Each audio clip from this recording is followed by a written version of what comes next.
Selamat datang di New Perspective.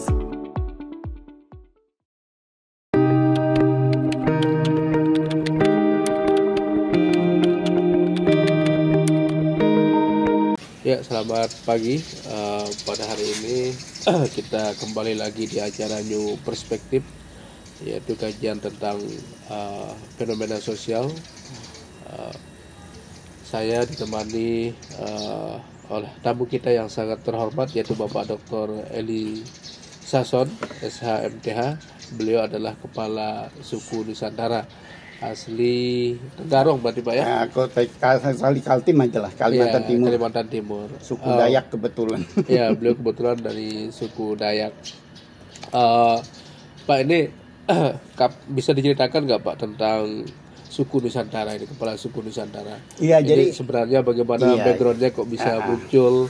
Apakah ini membawahi beberapa ormas atau etnis yang ada di Indonesia?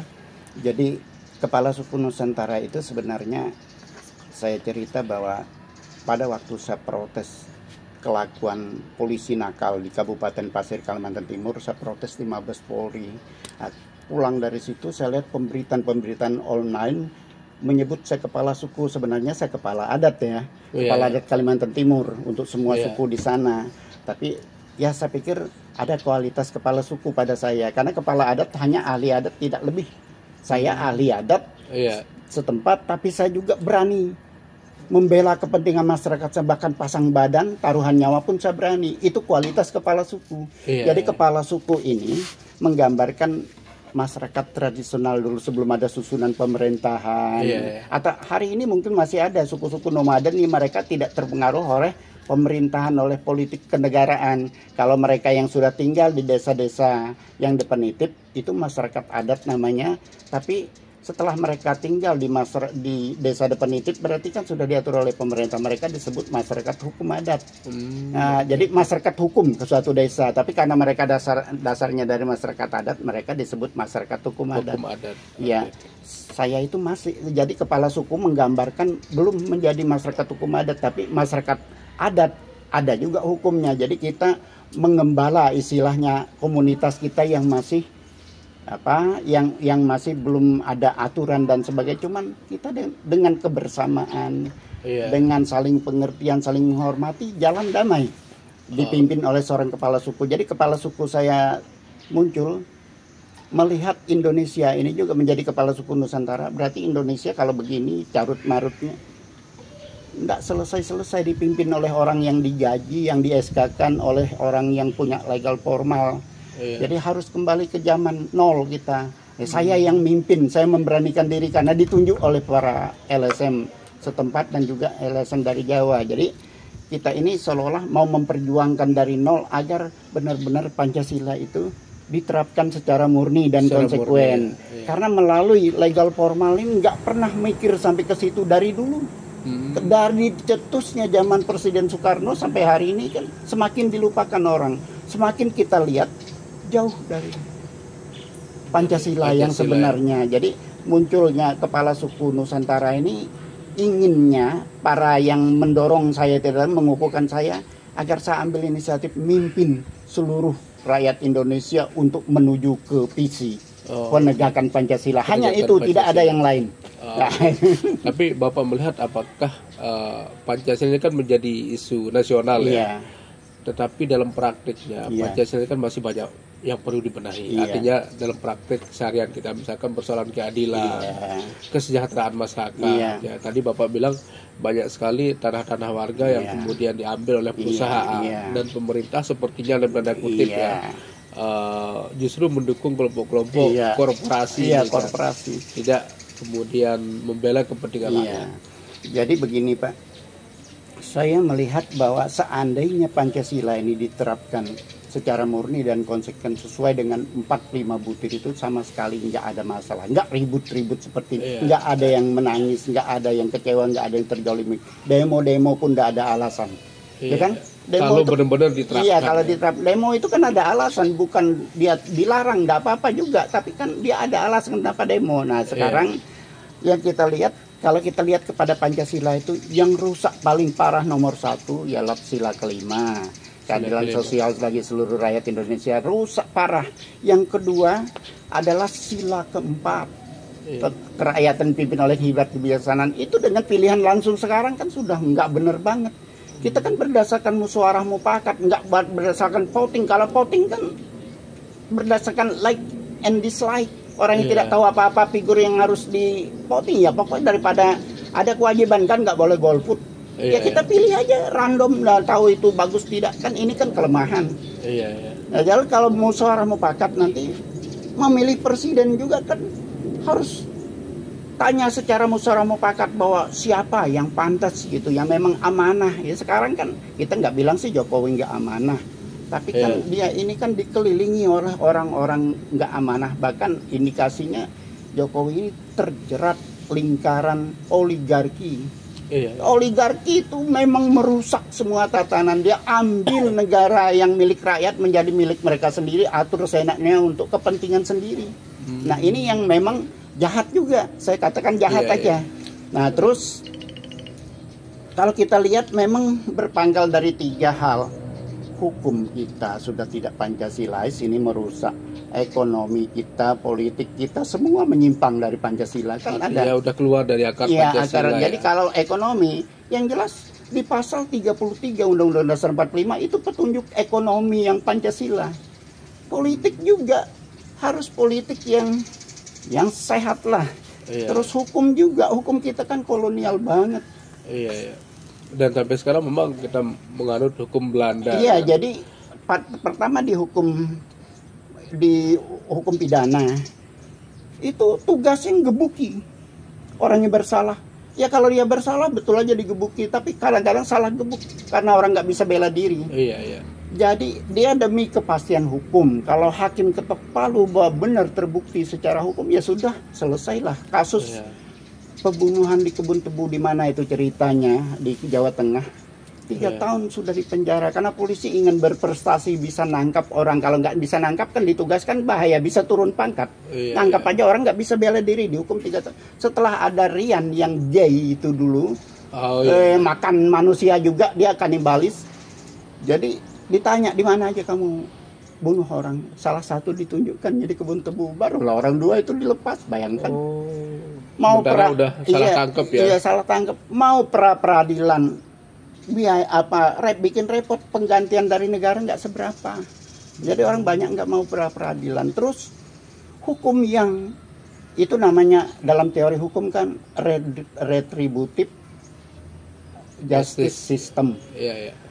Hukum yang Indonesia itu bukan perlunya kepastian hukum, tapi perlu untuk keadilan. Ini nggak dijalankan. Kalau di dalam pidana ada namanya restoratif justice system.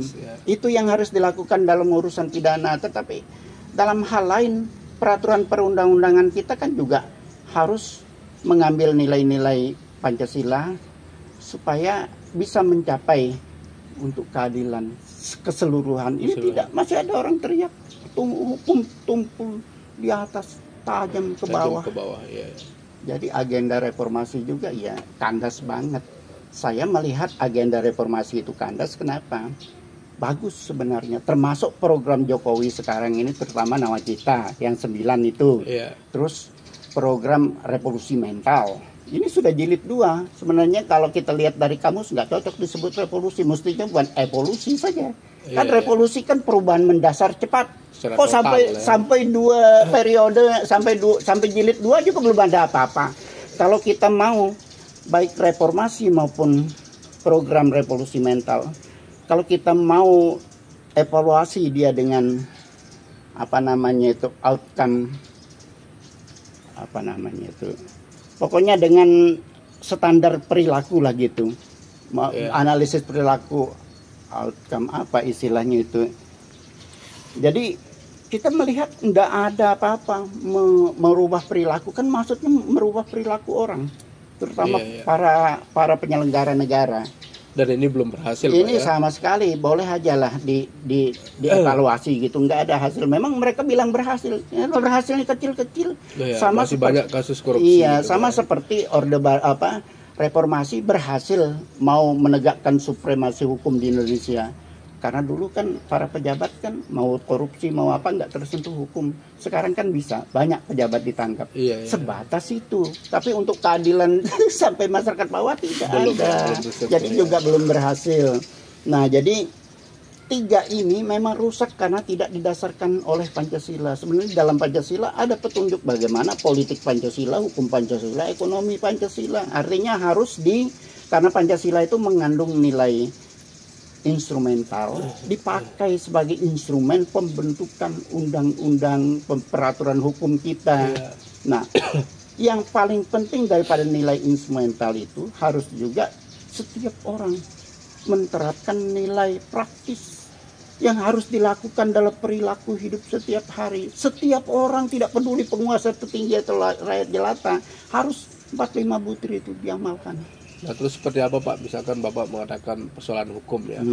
Ini seharusnya bagaimana? Apakah perlu mengadopsi atau mengubah hukum melalui ya semacam pengambilan dari aturan-aturan adat atau agama? Ini saya lihat kan justru ini sebagai contoh ya, teman-teman Muslim misalkan dia lebih taat terhadap hukum Islam daripada hukum negara misalkan. Jadi begini, memang arogansi pembuat undang-undang itu, di samping mereka tidak melihat nilai-nilai Pancasila, mereka tidak melihat bahwa Indonesia itu multiple hukum yang bisa diterapkan baik. Artinya begini, mereka ngotot hanya hukum positif. Hukum Islam kan tidak dimasuk hukum positif kan? Hukum adat kan tidak. Jadi kalau pejabat bilang negara kita negara hukum, artinya mereka bilang hanya hukum tertulis, hukum positif itu, tidak lainnya. Padahal hukum lain itu seharusnya diterapkan pada misalnya orang Islam. Ada masalah, dia tidak hanya terbatas masalah, kan sekarang ada juga peradilan agama, tapi kan dibatasi masalah yang bisa ke sana. Padahal hukum Islam yakin bisa menyelesaikan pidana. Iya, dia bisa menyelesaikan segala pidana, segala apa juga bisa. Tapi di Aceh menarik Pak. Iya, di Aceh orang nggak terlalu peduli kan. Konon ya. Iya, orang nggak terlalu peduli dengan hukum positif, mereka pakai hukum adat karena nyambung hukum adat dengan hukum Islam. Iya. Karena saya pikir kayak ada kasus apa kemarin tuh. Dari etnis Cina, jadi mereka bukan Muslim. Nah, dia kena kasus judi misalnya. Lalu dikasih pilihan, kamu mau hukum Islam atau hukum negara? Gitu. Kalau hukum negara kan sekian tahun dia harus masuk penjara. Tapi kalau hukum Islam dia dicambuk sebentar selesai. Dia bilang saya hukum Islam aja katanya. Jadi dia ikut. Jadi kalau pemerintah itu mau tanya kita milih yang mana kan bagus. Ini kan mutlak harus hukum positif. Hukum yang jadi begini, seharusnya hukum di Indonesia itu melihat juga ada hukum-hukum yang hidup. Biar di masyarakat sederhana seperti ahli mengatakan bahwa ubi societas ibius, di mana ada masyarakat di situ ada hukum. Jadi lihat juga lah hukum itu pasti efektif dilakukan itu. Oke lah. Kalau itu di luar, misalnya masyarakat adat ini yang paling cocok diterapkan itu. Di wilayah adat, di desa-desa tradisional ada kasus apapun biarlah adat nangani. Walaupun dia tidak tertulis, dia tahu cara nangani. Bahkan hukum adat itu kalau di adat saya lihat ada hukum acaranya juga. Tapi kita nggak usah pakai hukum acara. Yang penting duduk bersama menggunakan alasan hukum adat sehingga kita bisa selesaikan dengan cara musyawarah mufakat. Jadi semua tercover Pancasila dengan cara begitu. Nah, tapi kalau misalnya itu terjadi pelanggaran hukum di orang yang tidak tunduk di hukum adat atau tidak tunduk di hukum Islam, ya silakan. Misalnya pemerintah harus hukum positif yang ngatur yang mana-mana itu harus, nggak mungkin hukum adat. Jadi artinya tidak mencampur aduk, kita membatasi yang mana relevan. Hukum Islam menurut saya, ya seperti saya bilang tadi, hukum Islam itu bukan lagi hukum yang tidak tertulis, dia kan tertulis dan beberapa peraturan menteri, beberapa peraturan pemerintah kan akomodir. Tetapi kenapa dibatasi saja? Maunya semua kasus orang Islam pilih diselesaikan dengan hukum Islam, begitu kan? Tapi ini tidak, kasus pidana. Ya untung kalau tadi itu suruh milih. Ya di tempat-tempat saya nggak ada pilihan, pokoknya harus kecuali piring. Lalu di penjara kan? Mungkin orang tuh punya keluarga, dia nggak bisa hidup keluarganya. Jadi kemudian di negara juga harus menghabiskan uang banyak kan, kena ngasih makan apa. Jadi pasti banyak lah penghabisan negara. Kenapa kemudian tidak diselesaikan? Iya, secara musyawarah mufakat aja. Secara musyawarah atau mufakat. Memang restoratif justice system itu sudah ada di pengadilan kita, cuman untuk peradilan anak. Kenapa nggak berlaku semua? Nggak berlaku Dan semua, tidak usahlah. Jadi kami orang adat dulu, segala kasus bisa diselesaikan untuk di hukum adat.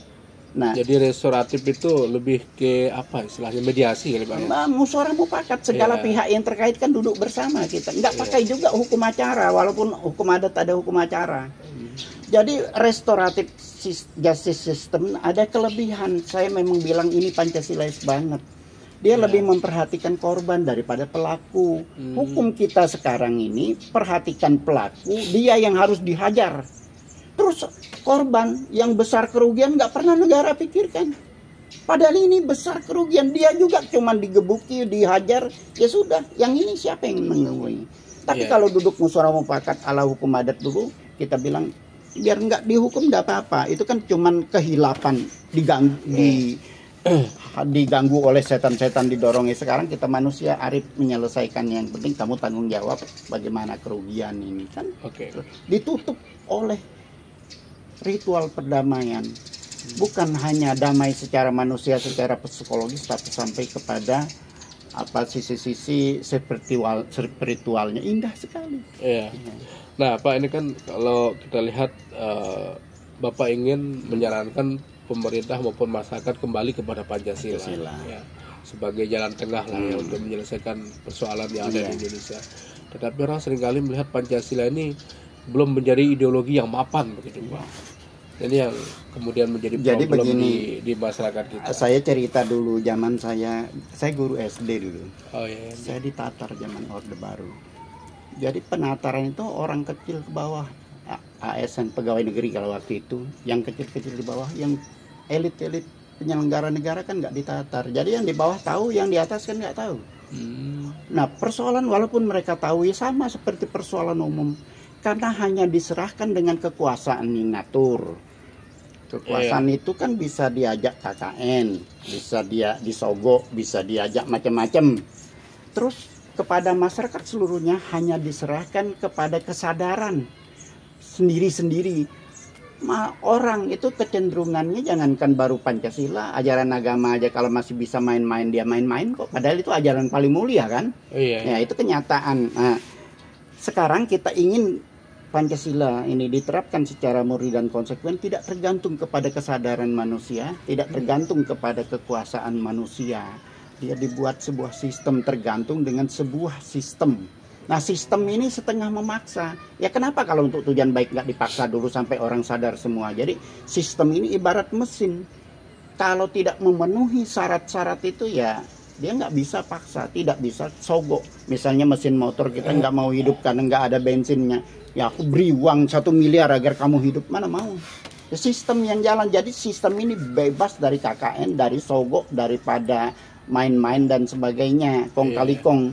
Nah jadi sistem ini sudah ada di tim kita. Ketika kita nanti datang ke presiden minta didekretkan penerapan Pancasila secara murni dan konsekuen. Nih sistemnya jalankan.